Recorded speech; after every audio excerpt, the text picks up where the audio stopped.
बिस्मिल्लाहिर्रहमानिर्रहीम अस्सलाम वालेकुम व्यूवर्स। आज जो वीडियो आपके साथ शेयर करने लगी हूँ वो बाबा गुरु नानक के बारे में है। जैसा कि आपने थंबनेल में पढ़ा कि बाबा गुरु नानक ने खाना काबा को हला के रख दिया। ये बात जो है एज अ मुस्लिम हम तस्लीम नहीं करते।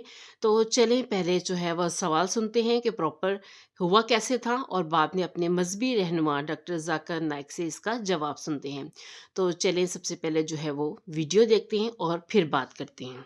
जनाब डॉक्टर जाकिर साहब, मैं इस प्रोग्राम में आने में थोड़ा सा देर हो गई मेरे को, और अगर मैं यहाँ नहीं आ पाता तो शायद अपने आप को ज़िंदगी भर माफ़ नहीं कर पाता।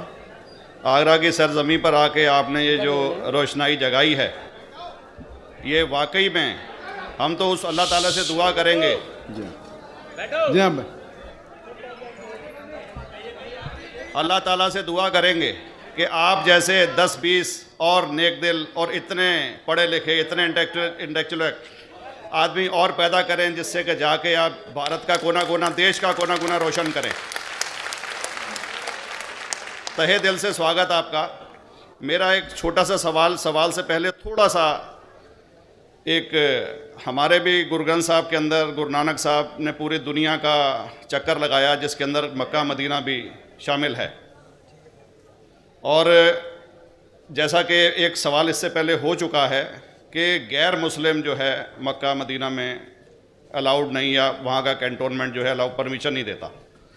मगर ये तो तय है, आप मानते हैं, इस्लाम मानता है, हम मानते हैं, हमारे ग्रंथों के अंदर दर्ज है। गुरु नानक साहब के 2 चेले थे, एक बाला और एक, वो वहाँ पहुँचे। उन दिनों बहुत लंबा ये किस्सा है, 1 साल लगता था, और वो रूट सारा उसका वर्णन है। और वहाँ जब मक्का जो मस्जिद के बाहर साथ ही एक दीवार थी, जहाँ पर के भारत के जो मुसलमान दर्शन करने जाते थे काबा के, वो उनको वहाँ ठहराया जाता था। वहाँ की देखभाल जो करता था वो मुल्ला जीवन करता था। जब गुरु नानक साहब अपने चेलों के साथ में वहाँ पर पड़े थे, तो सुबह जब मुल्ला जीवन वहाँ की सफाई करने के लिए आया, तो उसने देखा गुरु नानक साहब के जो पैर थे वो काबा की तरफ थे। वो गुस्से में चिल्लाया कि ये कौन काफिर है जो कि काबा की तरफ पैर करके पड़ा है, और उसने गुस्से के अंदर आके उनके पैरों को झटका दिया, दूसरी तरफ किया। तो हमारे ग्रंथ के अंदर दर्ज जो किस्सा है उसके अंदर ये है कि काबा भी उस समय हिल गया, जिधर गुरु नानक के पैर जाते थे काबा उधर मुड़ता था। तो वो ज़ोर से चिल्लाया, ये कोई हज़रत है, ये कोई औलिया है। तो उस समय के जो काजी थे मक्का के, काजी रुकनदीन साहब थे, और शाह शरफ, कई हस्तियों के नाम हैं उसमें। तो मैं ये जानना चाहता हूँ कि ये वर्जन को आप मतलब एग्री करते हैं, और करते हैं तो इसका हमारे मुस्लिम ग्रंथों के अंदर किस तरीके से उल्लेख है, ये कृपया बताएं। भाई साहब ने एक सवाल पूछा अपने गुरु ग्रंथ साहिब के मुतालिक, और अल्हम्दुलिल्लाह मैं भी गुरु ग्रंथ साहिब पढ़ चुका हूँ। और जिस तरीके से, क्योंकि वक्त मुख्तसर सा होने की वजह से मुझे वक्त नहीं मिला कि गुरु ग्रंथ को भी कोट करूँ।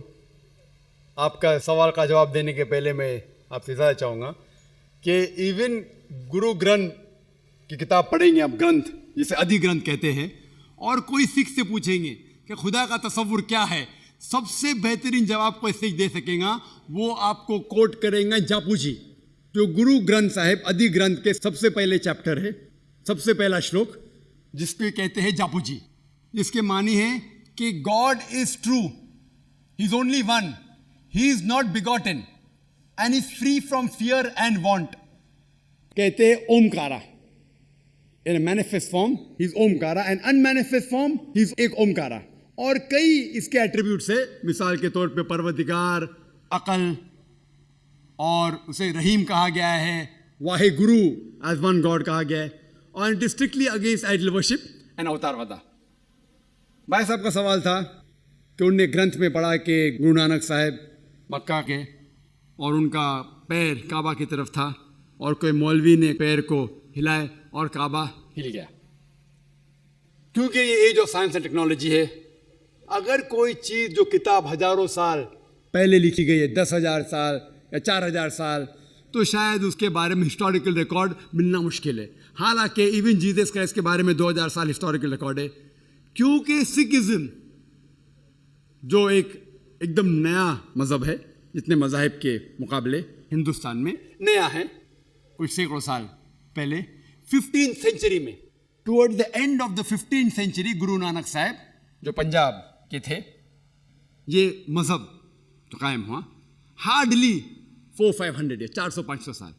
और अगर ये मान लो, सपोज मिसाल के तौर पे मान लो, मैं क्यों कह रहा हूं कि मैं नहीं चाहता हूं किसी को बुरा लगे, मान लो ये सच है, मान लो अगर 400-500 साल पहले अगर ये होता था कि काबा इधर से उधर हिल जाता था, तो हिस्टोरिकल रिकॉर्ड में बिल्कुल लिखा होता था। और कई हिस्टोरिकल रिकॉर्ड में ये नहीं कि काबा हिला इधर उधर, कई हिस्टोरिकल रिकॉर्ड आप देखेंगे। हिस्ट्री इतनी अल्हम्दुलिल्लाह 800-900 साल पहले, 1000 साल पहले जो मुगल ने किए, बिल्कुल लिखा हुआ हिस्टोरिकल रिकॉर्ड में। तो ये कहना कि गुरु नानक साहब वहां गए और काबा हिल गया, ये बिल्कुल साइंस के खिलाफ है, क्योंकि साइंस में कोई भी रिकॉर्ड नहीं है, वहां के देश के रिकॉर्ड में कहीं भी नहीं कि काबा हिला। तो इसलिए हम कहते हैं कि हो सकता है ये गलती से किसने लिखा होगा, न कई किस्से कहानी। ये मैं तस्लीम करता हूं कि गुरु ग्रंथ साहिब में कई चीजें सही है, हक की बात है, लेकिन ये तस्लीम करना कि काबा हिल गया, ये बिल्कुल साइंस के भी खिलाफ है, साइंस के खिलाफ है। और इस्लाम में भी ये नहीं है। लेकिन ये कहना कि कोई गैर मुस्लिम जा सकता है, मुमकिन है, चुपके से कोई गया तो हो सकता है। माशाल्लाह माशाल्लाह, हमारे मजहबी स्कॉलर डॉक्टर जाकिर नाइक ने इसका बहुत ही अच्छा जो है वो जवाब दिया और बड़ा तसल्ली बख्श था। तो व्यूअर्स, अगर आपको मेरी वीडियो अच्छी लगे तो वीडियो को लाइक कीजिएगा और चैनल को सब्सक्राइब कीजिएगा। और अगर आप इस मालूमात को आगे तक पहुंचाना चाहते हैं तो अपने फ्रेंड्स के साथ इस वीडियो को ज़रूर शेयर कीजिएगा, क्योंकि मालूमात वो है, इल्म वो है जो आप सीखें भी और दूसरों को सिखाएं भी। जज़ाकल्लाह, दुआ में याद रखिएगा। अल्लाह हाफिज़।